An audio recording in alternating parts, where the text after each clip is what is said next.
श्री सत्यनारायण भगवान की जय। सत्यनारायण भगवान की कथा श्रवण करने से लोग पापों से मुक्त हो जाते हैं, वैकुंठ धाम प्राप्त करते हैं। प्रथम अध्याय। एक समय नैमिषारण्य 88,000 ऋषियों ने श्री सूत जी से पूछा, हे प्रभु, इस कलयुग में वेद विद्या रहित मनुष्यों को प्रभु भक्ति किस प्रकार मिलेगी तथा उनका उद्धार कैसे होगा।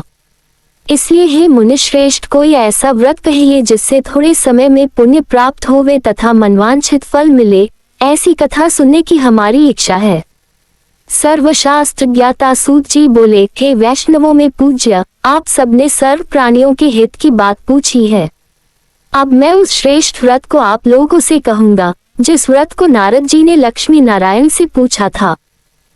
एक समय योगीराज नारद जी दूसरों के हित की इच्छा से अनेक लोकों में घूमते हुए मृत्युलोक में आ पहुंचे। वहां बहुत योनियों में जन्मे हुए प्रायः सभी मनुष्यों को अपने कर्मों के द्वारा अनेक दुखों से पीड़ित देखकर सोचा कि किस यत्न के करने से निश्चय ही इनके दुखों का नाश हो सकेगा। नारद ऐसा मन में सोचकर विष्णुलोक को गए। वहां श्वेत वर्ण और 4 भुजाओं वाले देवों के ईश नारायण को, जिनके हाथों में शंख, चक्र, गदा और पद्म थे तथा वरमाला पहने हुए थे, देखकर स्तुति करने लगे। हे भगवान, आप अत्यंत शक्ति से संपन्न हैं, मन तथा वाणी भी आपको नहीं पा सकती। आपका आदि मध्य और अंत नहीं है। निर्गुण स्वरूप सृष्टि के कारण भूत व भक्तों के दुखों को नष्ट करने वाले हो। आपको मेरा नमस्कार है। नारद जी से इस प्रकार की स्तुति सुनकर विष्णु भगवान बोले कि हे मुनिश्रेष्ठ, आपके मन में क्या है? आपका यहाँ किस काम के लिए आगमन हुआ है? निसंकोच कहो। तब नारद मुनि बोले, मृत्युलोक में सब मनुष्य जो अनेक योनियों में पैदा हुए हैं, अपने कर्मों के द्वारा अनेक प्रकार के दुखों से दुखित हो रहे हैं। हे नाथ, मुझ पर दया रखते हो तो बतलाए कि उन मनुष्यों के सब दुख थोड़े से प्रयत्न से ही कैसे दूर हो सकते हैं। श्री भगवान जी बोले, हे नारद, मनुष्यों की भलाई के लिए तुमने बहुत अच्छी बात पूछी है। जिस व्रत के करने से मनुष्य मोह से छूट जाता है, मैं वह कहता हूँ, सुनो। बहुत पुण्य देने वाला, स्वर्ग तथा मनुष्यलोक दोनों में दुर्लभ एक उत्तम व्रत है। आज मैं प्रेमवश होकर तुमसे कहता हूँ, सत्यनारायण का ये व्रत अच्छी तरह विधान पूर्वक करके मनुष्य तुरंत ही यहाँ सुख भोग कर मरने पर मोक्ष को प्राप्त होता है। श्री भगवान के वचन सुनकर नारद मुनि बोले, उस व्रत का क्या फल है, क्या विधान है, किसने यह व्रत किया है और किस दिन यह व्रत करना चाहिए, विस्तार से बताइए। भगवान बोले, दुख शोक आदि को दूर करने वाला, धन धान्य को बढ़ाने वाला, सौभाग्य तथा संतान को देने वाला यह व्रत सब स्थानों पर विजयी करने वाला है। भक्ति और श्रद्धा के साथ किसी भी दिन मनुष्य श्री सत्यनारायण भगवान की शाम के समय ब्राह्मणों और बंधुओं बांधवों के साथ धर्मपरायण होकर पूजा करे। भक्ति भाव से नैवेद्य, केले का खम, घी, दूध और गेहूं का चूर्ण सवाया लेवे। गेहूं के अभाव में साठी का चूर्ण, शक्कर तथा गुड़ ले और सब भक्षण योग्य पदार्थ जमा करके भगवान को अर्पण कर देवे तथा बंधुओं सहित ब्राह्मणों को भोजन करावे। तत्पश्चात स्वयं भोजन करे, नृत्य गीत आदि का आचरण कर सत्यनारायण भगवान को स्मरण करते हुए समय व्यतीत करे। इस तरह व्रत करने पर मनुष्यों की इच्छा निश्चय ही पूरी होती है। विशेषकर कले काल में भूमि पर यही मोक्ष का सरल उपाय है। इति श्री सत्यनारायण व्रत कथा प्रथम अध्याय संपूर्ण। जिन्होंने पहले समय में इस व्रत को किया है उनका वृतांत कहता हूँ, ध्यान से सुनो। सुंदर काशीपुरी नगरी में अति निर्धन ब्राह्मण रहता था। वह भूख और प्यास से बेचैन हुआ नित्य ही पृथ्वी पर घूमता था। ब्राह्मणों से प्रेम करने वाले भगवान ने ब्राह्मण को दुखी देखकर बूढ़े ब्राह्मण का रूप धर कर उसके पास जा आदर के साथ पूछा, हे विप्र, नित्य दुखी हुआ पृथ्वी पर क्यों घूमता है? हे श्रेष्ठ ब्राह्मण, ये सब मुझसे कहो, मैं सुनना चाहता हूँ। ब्राह्मण बोला, मैं बहुत निर्धन ब्राह्मण हूँ, भिक्षा के लिए पृथ्वी पर फिरता हूँ।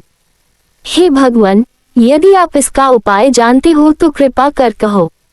वृद्ध ब्राह्मण बोला कि सत्यनारायण भगवान मनोवांछित फल को देने वाले हैं, इसलिए हे ब्राह्मण, तू उनका पूजन कर, जिसके करने से मनुष्य सब दुखों से मुक्त होता है।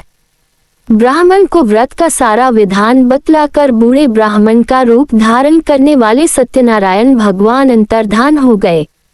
जिस व्रत को वृद्ध ब्राह्मण ने बतलाया है मैं उसको अवश्य करूंगा। ये निश्चय करने पर उस ब्राह्मण को भी नींद नहीं आई। वह सवेरे ही उठ सत्यनारायण के व्रत का निश्चय कर भिक्षा के लिए चला। उस दिन उसको भिक्षा में बहुत सा धन मिला, जिससे बंधु बांधवों के साथ उसने सत्यनारायण का व्रत किया। उसके करने से वह ब्राह्मण सब दुखों से छुटकर अनेक प्रकार की संपत्तियों से युक्त हुआ। उस समय से वह ब्राह्मण हर मास व्रत करने लगा। इस तरह सत्यनारायण भगवान के व्रत को जो करेगा सब पापों से छुटकर मोक्ष को प्राप्त होगा। आगे जो पृथ्वी पर सत्यनारायण का व्रत करेगा वह मनुष्य सब दुखों से छूट जाएगा। इस तरह नारद जी ने सत्यनारायण का कहा हुआ यह व्रत तुमसे कहा। हे विप्र, अब मैं और क्या कहूँ। ऋषि बोले थे मुनीश्वर, संसार में इस ब्राह्मण से सुनकर किस किस ने इस व्रत को किया, हम सब वह सुनना चाहते हैं। इसके लिए हमारे मन में श्रद्धा है। सूत जी बोले थे मुनियों, जिस जिसने इस व्रत को किया है वह सब सुनो। एक समय वह ब्राह्मण धन और ऐश्वर्य के अनुसार बंधु बांधवों के साथ व्रत करने को तैयार हुआ। उसी समय एक लकड़ी बेचने वाला बूढ़ा आदमी आया और बाहर लकड़ियों को रखकर ब्राह्मण के मकान में गया। प्यास से दुखी लकड़हारा उनको व्रत करते देखकर ब्राह्मण को नमस्कार करके पूछने लगा कि आप ये क्या कर रहे हैं और इसके करने से क्या फल मिलता है, कृपा करके मुझसे कहो। ब्राह्मण ने कहा, सब मनोकामनाओं को पूरा करने वाला ये सत्यनारायण भगवान का व्रत है। इसकी ही कृपा से मेरे यहाँ धन धान्य आदि की वृद्धि हुई है। ब्राह्मण से व्रत के बारे में जानकर लकड़हारा बहुत प्रसन्न हुआ। चरणामृत ले और प्रसाद खाने के बाद अपने घर को आया। लकड़हारे ने मन में इस प्रकार का संकल्प किया कि आज ग्राम में लकड़ी बेचने से जो धन मिलेगा उसी से सत्यनारायण देव का उत्तम व्रत करूंगा। यह मन में विचार कर वह बूढ़ा लकड़हारा लकड़ियां अपने सिर पर रखकर जिस नगर में धनवान लोग रहते थे वह ऐसे सुंदर नगर में गया। उस दिन वहां पर बूढ़े को उन लकड़ियों का दाम पहले दिनों से चौगुन मिला। तब वह बूढ़ा लकड़हारा दाम ले और अति प्रसन्न होकर पक्के केले की फली, शक्कर, घी, दूध, दही और गेहूं का चूर्ण इत्यादि सत्यनारायण भगवान के व्रत की कुल सामग्रियों को लेकर अपने घर गया। फिर उसने अपने भाइयों को बुलाकर विधि के साथ भगवान का पूजन और व्रत किया। उस व्रत के प्रभाव से बूढ़ा लकड़हारा धन धान्य आदि से युक्त हुआ और संसार की समस्त सुख भोगकर बैकुंठ को चला गया। इति श्री सत्यनारायण व्रत कथा द्वितीय अध्याय संपूर्ण। तृतीय अध्याय। श्री सूत जी बोले, हे श्रेष्ठ मुनियों, अब मैं आगे की एक कथा कहता हूँ। प्राचीन काल में उल्कामुख नाम का एक महान ज्ञानी राजा था। वह जितेंद्रिय और सत्यवक्ता था। प्रतिदिन मंदिरों में जाता तथा गरीबों को धन देकर उनके दुख दूर करता था। उसकी पत्नी कमल के समान सुंदर मुख वाली और सती साध्वी थी। एक दिन भद्रशिला नदी के तट पर वे दोनों विधि विधान सहित श्री सत्यनारायण भगवान का व्रत कर रहे थे। उस समय वहां साधु नामक एक वैश्य आया। उसके पास व्यापार के लिए बहुत सा धन था। वह वैश्य नाव को नदी किनारे पर ठहराकर राजा के पास आया। राजा को व्रत करते हुए देखकर उसने विनम्रतापूर्वक पूछा, हे राजन, यह आप क्या कर रहे हैं? मेरी सुनने की इच्छा है, कृपया आप यह मुझे भी समझाइए। महाराज उल्कामुख ने कहा, हे साधु वैश्य, मैं अपने बंधु बांधवों के साथ पुत्र की प्राप्ति के लिए श्री सत्यनारायण भगवान का व्रत व पूजन कर रहा हूँ। राजा के वचन सुनकर साधु नामक वैश्य ने आदर से कहा, हे राजन, मुझे भी इसका संपूर्ण विधि विधान बताएं। मैं भी आपके कहे अनुसार इस व्रत को करूंगा। मेरी भी कोई संतान नहीं है। मुझे विश्वास है इस उत्तम व्रत को करने से अवश्य ही मुझे भी संतान होगी।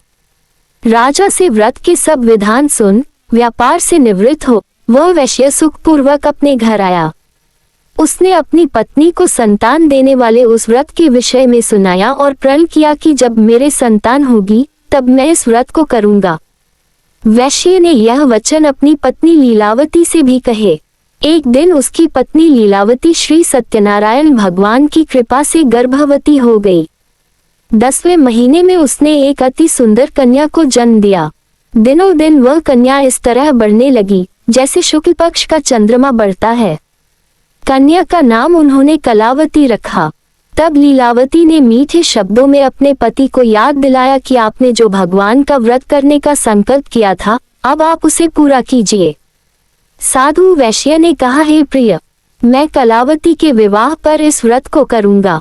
इस प्रकार अपनी पत्नी को आश्वासन दे वह व्यापार करने विदेश चला गया। कलावती पितृगृह में वृद्धि को प्राप्त हो गई। लौटने पर साधु ने जब नगर में सखियों के साथ अपनी वयस्क होती पुत्री को खेलते देखा तो उसे उसके विवाह की चिंता हुई। तब उसने एक दूत को बुलाकर कहा कि उसकी पुत्री के लिए कोई सुयोग्य वर देख कर लाए। दूत साधु नामक वैश्य की आज्ञा पाकर कंचनजंगा पहुंचा और देखभाल कर वैश्य की कन्या के लिए एक सुयोग्य वनिक पुत्र ले आया। उस सुयोग्य लड़के के साथ साधु नामक वैश्य ने अपने बंधु बांधवों सहित प्रसन्नचित होकर अपनी पुत्री का विवाह कर दिया। दुर्भाग्य से वह विवाह के समय भी सत्यनारायण भगवान का व्रत करना भूल गया। इस पर श्री सत्यनारायण भगवान अत्यंत क्रोधित हो गए। उन्होंने वैश्य को श्राप दिया कि तुम्हें दारुण दुख प्राप्त होगा, और फिर अपने कार्य में कुशल वह वैश्य अपने दामाद सहित नावों का बेड़ा लेकर व्यापार करने के लिए सागर के समीप स्थित रत्नसारपुर नगर में गया। रत्नसारपुर पर चंद्रकेतु नामक राजा राज करता था। दोनों ससुर जमाई चंद्रकेतु राजा के उस नगर में व्यापार करने लगे। एक दिन भगवान सत्यनारायण की माया से प्रेरित एक चोर राजा चंद्रकेतु का धन चुराकर भाग रहा था। राजा के दूतों को अपने पीछे तेजी से आते देखकर चोर ने घबरा कर राजा के धन को वैश्य की नाव में चुपचाप रख दिया, जहां वे ससुर जमाई ठहरे हुए थे, और भाग गया। जब दूतों ने उस वैश्य के पास राजा के धन को रखा देखा तो उन्होंने उन ससुर दामाद को ही चोर समझा। वे उन ससुर दामाद दोनों को बांध कर ले गए और राजा के समीप जाकर बोले, आपका धन चुराने वाले ये दो चोर हम पकड़ कर लाए हैं, देखकर आज्ञा दें। तब राजा ने बिना उस वैश्य की बात सुने उन्हें कारागार में डालने की आज्ञा दे दी। इस प्रकार राजा की आज्ञा से उनको कारावास में डाल दिया गया तथा उनका सारा धन भी छीन लिया गया। सत्यनारायण भगवान के श्राप के कारण उस वैश्य की पत्नी लीलावती व पुत्री कलावती भी घर पर बहुत दुखी हुई। उनका सारा धन चोर चुराकर ले गए। मानसिक व शारीरिक पीड़ा तथा भूख प्यास से अति दुखी हो भोजन की आस में कलावती एक ब्राह्मण के घर गई। उसने ब्राह्मण को श्री सत्यनारायण भगवान का व्रत विधिपूर्वक करते देखा। उसने कथा सुनी तथा श्रद्धापूर्वक प्रसाद ग्रहण कर रात को घर आई। माता ने कलावती से पूछा, हे पुत्री, तू अब तक कहाँ रही? मैं तेरे लिए बहुत चिंतित थी। माता के शब्द सुन कलावती बोली, हे माता, मैंने एक ब्राह्मण के घर श्री सत्यनारायण भगवान का व्रत होते देखा है और मेरी भी उस उत्तम व्रत को करने की इच्छा है। माता ने कन्या के वचन सुनकर सत्यनारायण भगवान के पूजन की तैयारी की। उसने बंधुओं सहित श्री सत्यनारायण भगवान का पूजन व व्रत किया और वर मांगा कि मेरे पति और दामाद शीघ्र ही घर लौट आएं। साथ ही विनती की कि हे प्रभु, अगर हमसे कोई भूल हुई हो तो हम सबका अपराध क्षमा करो। श्री सत्यनारायण भगवान इस व्रत से प्रसन्न हो गए।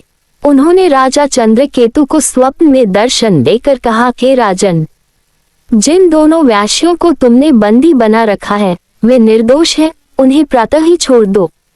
उनका सब धन जो तुमने अधिग्रहित किया है लौटा दो, अन्यथा मैं तुम्हारा राज्य, धन, पुत्र आदि सब नष्ट कर दूंगा। राजा से ऐसे वचन कहकर भगवान अंतर्ध्यान हो गए। और फिर प्रातः काल राजा चंद्रकेतु ने दरबार में सबको अपना स्वप्न सुनाया और सैनिकों को आज्ञा दी कि दोनों वैश्यों को कैद से मुक्त कर दरबार में ले आएं। दोनों ने आते ही राजा को प्रणाम किया। राजा ने कोमल वचनों में कहा, हे महानुभावों, तुम्हें अज्ञानतावश ऐसा कठिन दुख प्राप्त हुआ है। अब तुम्हें कोई भय नहीं है, तुम मुक्त हो। इसके बाद राजा ने उनको नए नए वस्त्राभूषण पहनवाए तथा उनका जितना धन लिया था उसे दुगना लौटाकर आदर से विदा किया। दोनों वैश्य अपने घर को चल दिए। इति श्री सत्यनारायण व्रत कथा तृतीय अध्याय संपूर्ण। चतुर्थ अध्याय। सूची ने आगे कहा, वैश्य ने यात्रा आरंभ की और अपने नगर को चला।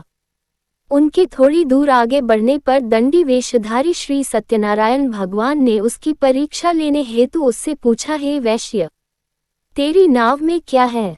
अभिमानी वणिक हंसता हुआ बोला, हे दंडी, आप क्यों पूछते हैं? क्या धन लेने की कामना है?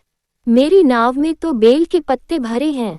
वैश्य के ऐसे वचन सुनकर दंडी वेशधारी श्री सत्यनारायण भगवान बोले, तुम्हारा वचन सत्य हो। ऐसा कहकर वे वहां से चले गए और कुछ दूर जाकर समुद्र के तट पर बैठ गए। दंडी महाराज के जाने के पश्चात वैश्य ने नित्य क्रिया से निवृत्त होने के बाद नाव को ऊंची उठी देखकर अचंभा किया तथा नाव में बेल पत्ते आदि देखकर मूर्छित हो जमीन पर गिर पड़ा। मूर्छा खुलने पर अति शोक करने लगा। तब उसके दामाद ने कहा, आप शोक न करें, ये दंडी महाराज का श्राप है, अतः हमें उनकी शरण में ही चलना चाहिए, वही हमारे दुखों का अंत करेंगे। दामाद के वचन सुनकर वह वैश्य दंडी भगवान के पास पहुंचा और अत्यंत भक्तिभाव से पश्चाताप करते हुए बोला, मैंने जो आपसे असत्य वचन कहे थे उनके लिए मुझे क्षमा करें। ऐसा कहकर वह शोकातुर हो रोने लगा। तब दंडी भगवान बोले, हे वणिक पुत्र, मेरी आज्ञा से ही बार बार तुझे दुख कष्ट प्राप्त हुआ है, तू मेरी पूजा से विमुख हुआ है। तब उस वैश्य ने कहा, हे भगवान, आपकी माया को ब्रह्मा आदि देवता भी नहीं जान पाते, तब मैं मूर्ख भला कैसे जान सकता हूँ? आप प्रसन्न होइए, मैं अपनी क्षमता अनुसार आपकी पूजा करूँगा। मेरी रक्षा कीजिए और मेरी नौक को पहले के समान धन से परिपूर्ण कर दीजिए। उसके भक्ति से परिपूर्ण वचन सुनकर श्री सत्यनारायण भगवान प्रसन्न हो गए और उसकी इच्छानुसार वर देकर अंतर्ध्यान हो गए। तब ससुर व दामाद दोनों ने नाव पर आकर देखा कि नाव धन से परिपूर्ण है। फिर वह विधि विधान से भगवान सत्यनारायण का पूजन कर साथियों सहित अपने नगर को चला। जब वह अपने नगर के निकट पहुंचा तब उसने एक दूत को अपने घर भेजा। दूत ने साधु नामक वैश्य के घर जाकर उसकी पत्नी को नमस्कार किया और कहा, आपके पति अपने जमाता सहित इस नगर में समीप आ गए हैं। लीलावती और उसकी कन्या कलावती उस समय भगवान का पूजन कर रही थी। दूत का वचन सुनकर साधु की पत्नी ने बड़े हर्ष के साथ सत्यनारायण भगवान का पूजन पूर्ण किया और अपनी पुत्री से कहा, मैं अपने पति के दर्शन को जाती हूँ, तू पूजन पूर्ण कर शीघ्र आ जाना। परंतु कलावती पूजन एवं प्रसाद छोड़कर अपने पति के दर्शन के लिए चली गई। पूजन एवं प्रसाद की अवज्ञा के कारण भगवान सत्यनारायण ने रुष्ट हो उसके पति को नाव सहित पानी में डुबो दिया। कलावती अपने पति को न पाकर रोती हुई जमीन पर गिर पड़ी।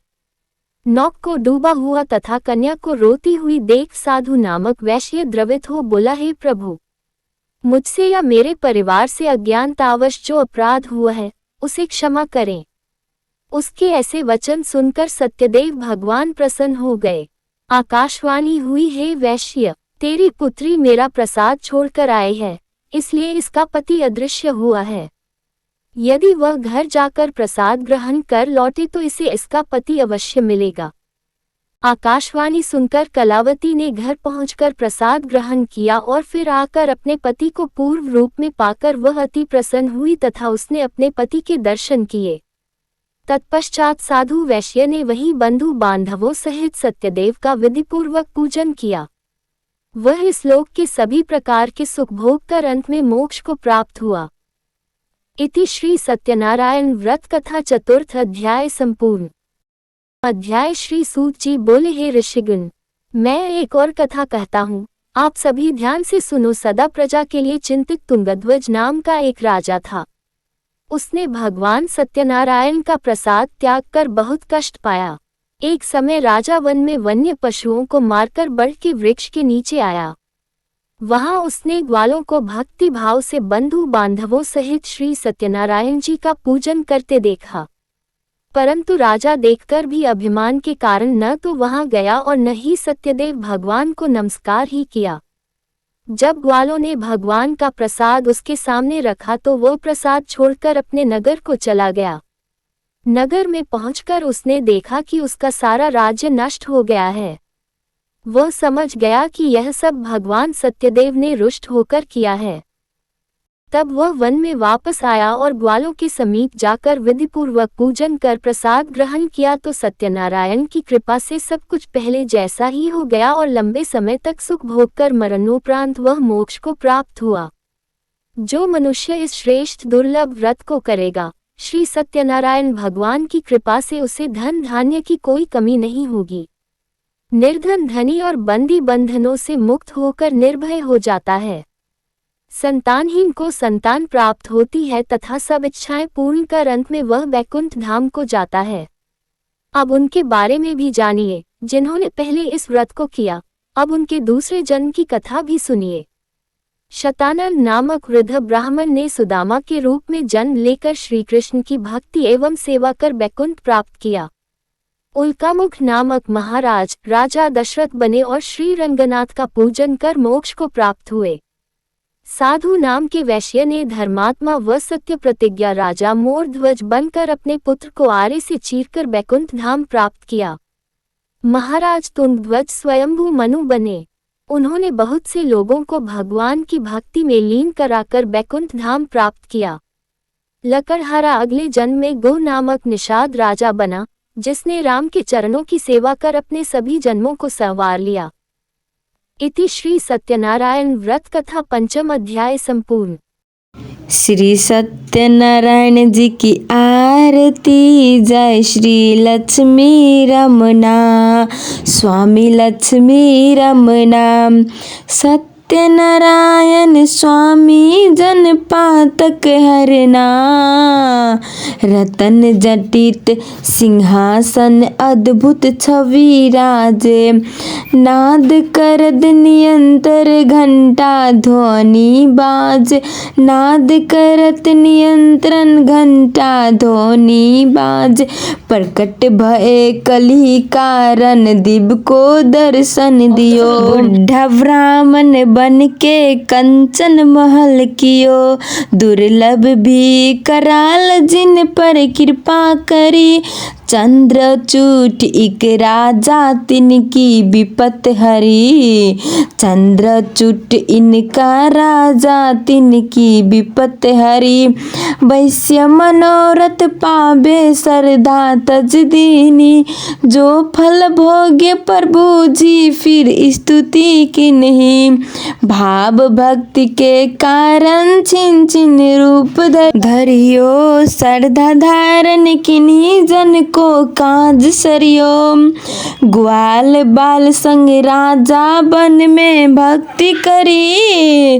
मन वंचित फल दिना दिन दयाल हरि। चढ़त प्रसाद सुवाला कलदिनी फल में वा। धूप दीप तुलसी से राजी सत्य देवा। श्री सत्यनारायण जी को जो कोई गावे। कहत शिवंत स्वामी मन भावित फल पावे। मन भावित फल पावे। विष्णु भगवान की आरती। ओम जय जगदीश हरे। स्वामी जय जगदीश हरे। भक्त जनों की संकट क्षण में दूर करे। क्षण में दूर करे। ओम जय जगदीश हरे। स्वामी जय जगदीश हरे। जो ध्यावे फल पावे। दुख बिन से मन का। सुख संपत्ति घर आवे। कष्ट मीठे तन का। ओम जय जगदीश हरे। स्वामी जय जगदीश हरे। मात पिता तुम मेरे शरण गहूँ मैं किसकी। तुम बिन और न दूजा आस करूँ मैं किसकी। आस करूँ मैं किसकी। तुम बिन और न दूजा आस करूँ मैं जिसकी। ओम जय जगदीश हरे, स्वामी जय जगदीश हरे। तुम पूर्ण परमात्मा, तुम अंतर्यामी, तुम अंतर्यामी, पार ब्रह्म परमेश्वर, तुम सबके स्वामी। ओम जय जगदीश हरे, स्वामी जय जगदीश हरे। तुम करुणा के सागर, तुम पालन करता, मैं मूर्ख खल कामी, कृपा करो भरता। ओम जय जगदीश हरे, स्वामी जय जगदीश हरे। तुम हो एक अगोचर, सबके प्राणपति, तुम हो एक अगोचर, सबके प्राणपति। किस विधि मूलक गोसाई, तुमको मैं कुमति। ओम जय जगदीश हरे।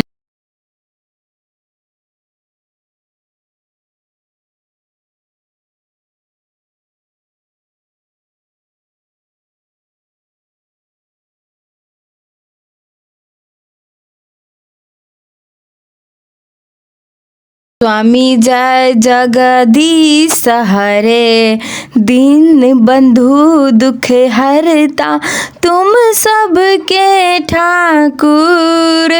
दीन बंधु दुख हरता, तुम सबके ठाकुर। अपने हाथ उठाओ, द्वारा पड़ा तेरे। ओम जय जगदीश हरे, स्वामी जय जगदीश हरे। विश्व विकार मिटाओ, पाप हरो देवा, विश्व विकार मिटाओ, पाप हरो देवा। श्रद्धा भक्ति बढ़ाओ, संत की सेवा। ओम जय जगदीश हरे, स्वामी जय जगदीश हरे। राधे राधे।